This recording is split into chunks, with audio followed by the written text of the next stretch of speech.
या बातमीपत्राचे प्रायोजक आहेत विल्बर्ट प्रॉपर्टीज, घर प्रत्येकाचं नातं विश्वासाचं।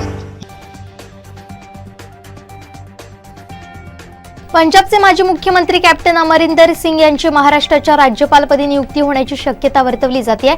महाराष्ट्राचे विद्यमान राज्यपाल भगतसिंह कोश्यारी यांनी नुकतीच पदमुक्त होण्याची इच्छा व्यक्त केली होती। मालवण शहरातील धुरीवाडा इथं भल्या पहाटे आगीचे तांडव पाहायला मिळालं। धुरीवाडा बोर्डिंग ग्राउंड परिसरात आग लागून दुकानं जळून खाक झाली। या आगीत सुमारे 8 ते 10 लाखांचं नुकसान झाल्याचा प्राथमिक अंदाज आहे।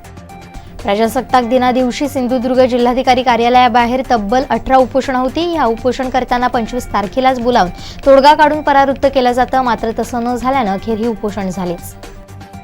आमदार नितेश राणे यांच्या उपस्थितीत कणकवलीतील दारुम ग्रामपंचायत सरपंच तेजस्वी लिंगायत, उपसरपंच प्रवीण तळेकर आणि सदस्य यांनी माजी सरपंच संतोष तळेकर यांच्या नेतृत्वाखाली भाजपात प्रवेश केला। सावंतवाडीच्या मिलाग्रीस हायस्कूलचा माजी विद्यार्थी जो आर्यन माडतीसचा दिल्लीतील प्रजासत्ताक दिनाच्या समारोहाच्या बीटिंग रिट्रीट संचालनात नौदलाच्या तुकडीतून सलग तिसऱ्यांदा समावेश झालाय। कणकवली तहसील कार्यालयामध्ये उभारण्यात आलेल्या सिंधुदुर्गातील पहिल्याच सर्वात उंच 75 फुटी तिरंग्याचं ध्वजारोहण करण्यात आलं। तसेच संसद भवनाची प्रतिकृती लावत बनवलेला सेल्फी पॉइंट लक्षवेधी ठरला। मडुरा बाबरवाडी येथील काजू बागायतदार शरद रेडकर यांच्या बागेला आग लागून 40 काजू कलमं जळालीत। 50,000 रुपयांचं नुकसान झालं असून शॉर्ट सर्किटमुळे आग लागल्याचं ग्रामस्थांनी सांगितलंय। महाविकास आघाडी सरकारच्या कार्यकाळात आमदार वैभव नाईक यांच्या प्रयत्नातून मंजूर करण्यात आलेल्या विशेष निधीतून किल्ले सिंधुदुर्गवरील शिवराजेश्वर मंदिरात भव्य सिंहासन साकारण्यात येत आहे। रत्नागिरीतील जगबुडी नदी प्रदूषणाच्या विळख्यात सापडली असून एकाच दिवशी 2 मगरींचा या नदीत मृत्यू झालाय। तसंच मागील 3 महिन्यात एकूण 6 मगरींचा मृत्यू झालाय। महाड पंढरपूर रस्त्यावरील ईशाने कांबळे गावाजवळ रस्त्यावर असणाऱ्या ट्रान्सफॉर्मरमधील कॉईल चोरी करून पसार होण्याच्या तयारीत असणाऱ्या अज्ञात टोळीमधील एकाचा शॉक लागून मृत्यू झालाय। महाड तालुक्यातील लाडवली गावात निसर्गाची किमया पाहायला मिळाली असून लाडवली गावातील सिद्धेश संतोष शिंदे यांच्या कोंबडीनं 4 पाय असलेल्या पिल्लाला जन्म दिला। भाजप जर मनुस्मृतींचा त्याग करत असेल तर आम्ही भाजपशी युती करायला तयार आहोत, असं विधान वंचित बहुजन आघाडीचे अध्यक्ष प्रकाश आंबेडकरांनी केलंय। मागच्या लोकसभेच्या निवडणुकीमध्ये आता जे महाविकास आघाडीत खासदार आहेत तेवढ्या जागा देखील आघाडीला राखता येणार नाहीत, असं मोठं विधान मुख्यमंत्री एकनाथ शिंदेंनी केलंय। भाजपचे युवा नेते तसेच नाशिक जिल्हा कृषी औद्योगिक संघाचे चेअरमन डॉक्टर अद्वय हिरे यांनी भाजपला सोडचिठ्ठी दिली आहे। मुंबई इथं उद्धव बाळासाहेब ठाकरे शिवसेना गटात प्रवेश करत उद्धव ठाकरे यांच्या उपस्थितीत त्यांनी शिवबंधन बांधलंय। भिवंडी शहरालगतच्या मूलचंद कंपाऊंड परिसरातील 2 मजली इमारतीचा पहिला मजला पूर्णतः कोसळला। यामुळे तळमजल्यावरील दुकानात झोपलेल्या एकाचा ढिगाऱ्याखाली दबून जागीच मृत्यू झालाय।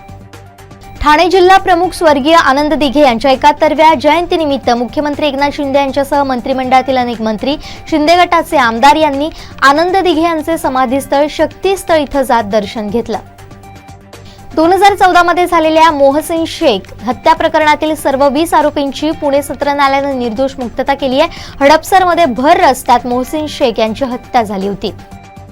इंडिया टुडे सी वोटरनं केलेल्या मूड ऑफ नेशन या सर्वेक्षणात देशातील राजकीय परिस्थितीचा अंदाज घेण्यात आलाय। त्यामध्ये मुख्यमंत्री एकनाथ शिंदे हे 8व्या क्रमांकावर आहेत, तर उत्तर प्रदेशचे मुख्यमंत्री योगी आदित्यनाथ यांना 39% लोकांनी पसंती दिली असून ते पहिल्या क्रमांकावर आहेत। संभाजीराजे छत्रपती यांनी तेलंगणाच्या मुख्यमंत्र्यांची भेट घेतली, त्यामुळे आगामी काळात महाराष्ट्र स्वराज्य संघटना आणि केसीआर यांचा भारतीय राष्ट्र पक्ष एकत्र लढण्याची शक्यता आहे।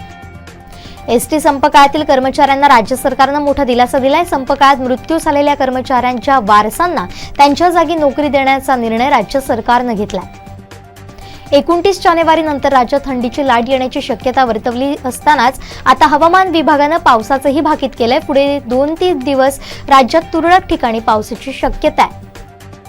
महेंद्रसिंह धोनीनं आता सिनेसृष्टीत पाऊल ठेवलंय। धोनी एंटरटेनमेंट प्रायव्हेट लिमिटेडच्या बॅनरखाली त्यानं आपल्या पहिल्या सिनेमाची घोषणा केली आहे। LGM लेट्स गेट मॅरिड असे या सिनेमाचं नाव आहे। जम्मू काश्मीरमधील अनंतनाग जिल्ह्यात काँग्रेस खासदार राहुल गांधी यांनी भारत जोडो यात्रा सुरक्षेच्या कारणास्तव स्थगित करण्यात आली आहे। शाहरुखचा पठाण हा सिनेमा 25 जानेवारीला रिलीज झालाय। सिनेमानं दुसऱ्याच दिवशी 70 कोटींची लक्षवेधी कमाई केली आहे। हिंदी सिनेमाच्या इतिहासात हा नवा रेकॉर्ड तयार झालाय।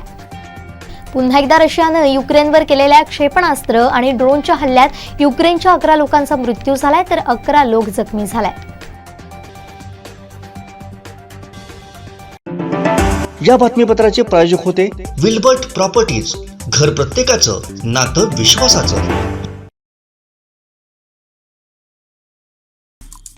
आमचे दिवसभरातले सर्व अपडेट्स, ताज्या घडामोडी आणि थेट लाईव्ह पाहण्यासाठी सबस्क्राईब करा, लाईक करा कोकणचं नंबर 1 महा चॅनल कोकण 7 लाईव्हचं YouTube चॅनल.